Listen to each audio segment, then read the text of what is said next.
ఆటంకాలు ఎదురొచ్చినా కానీ మేము నిలబడాలి అంటే ఖచ్చితంగా అది మనందరం ఒక సమిష్టి కృషి చేయాలి. దానికి ఒక బాధ్యత గల మంత్రి పొజిషన్లో ఉన్న నేను నా main concern, primary concern first అటవీని సంరక్షించాలి అంటే ముందు అధికారుల భద్రత చాలా చాలా కీలకం. సో దాని మీద మేము ప్రత్యేకించి నేను చాలా స్పష్టత ఉంది.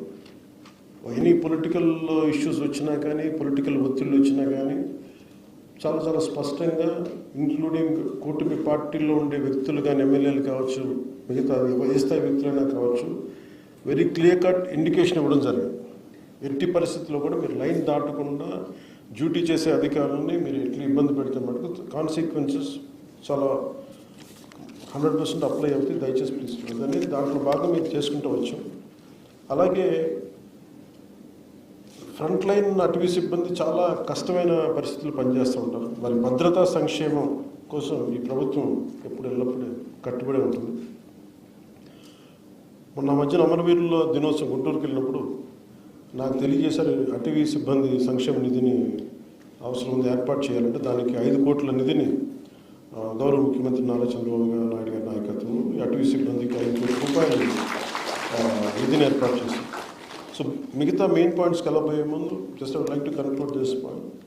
మీ భద్రత అలాగే సిబ్బంది కొరత ఇవి మా దృష్టిలో ఉన్నాయి. చాలాసార్లు రాహుల్ పాండే గారు కానీ ఇంతకు ముందున పీసీసీఎఫ్ గారు కూడా చెప్పారు, ఈ దృష్టిలో ఉంది. నేను ఛార్జ్ తీసుకున్నంత లోపే దీన్ని try to address it as best as I can. I give you that.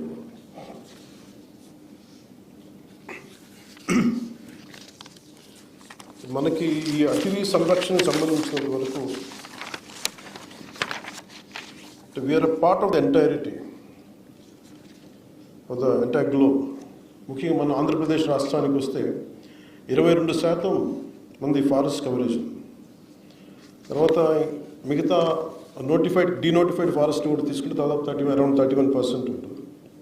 ప్రత్యేకించి మధ్యలో ఢిల్లీ నుంచి కొంతమంది అటవీ శాఖ ఉన్నతాధికారులు వచ్చి మాట్లాడుతున్నప్పుడు ఒక అస్టానిషింగ్ న్యూస్ ఏం చెప్పారంటే, ఇంక్లూడింగ్ 22% నోటిఫైడ్ ఫారెస్ట్లో కూడా అసలు ఎంత అడవి ఉంది అనేది చూస్తే చాలా డెవలప్ చేయాల్సి ఉంది. కొన్ని చోట్ల అడవి లేదు. అది ఏం అంటే 22% అని చెప్తున్నా కానీ యాక్చువల్ 22% నోటిఫైడ్ ఫారెస్ట్. బట్ దాని వెనక ఎంత అటవీ మన పచ్చదనం ఉందనేది కూడా కొంత క్వశ్చనబుల్ అని చెప్పి మీకు ఇంకోసారి ప్రత్యేకంగా తెలియజేస్తానని చెప్పి ఐ థింక్ మీరు దాన్ని కూడా ఒకసారి దృష్టిలో పెట్టుకోవాలి. దాన్ని నెక్స్ట్ టైం ఉన్నతాధికారులతో కూర్చున్నప్పుడు దాని రివ్యూ మీటింగ్లో దాన్ని అడ్రస్ చేస్తాం.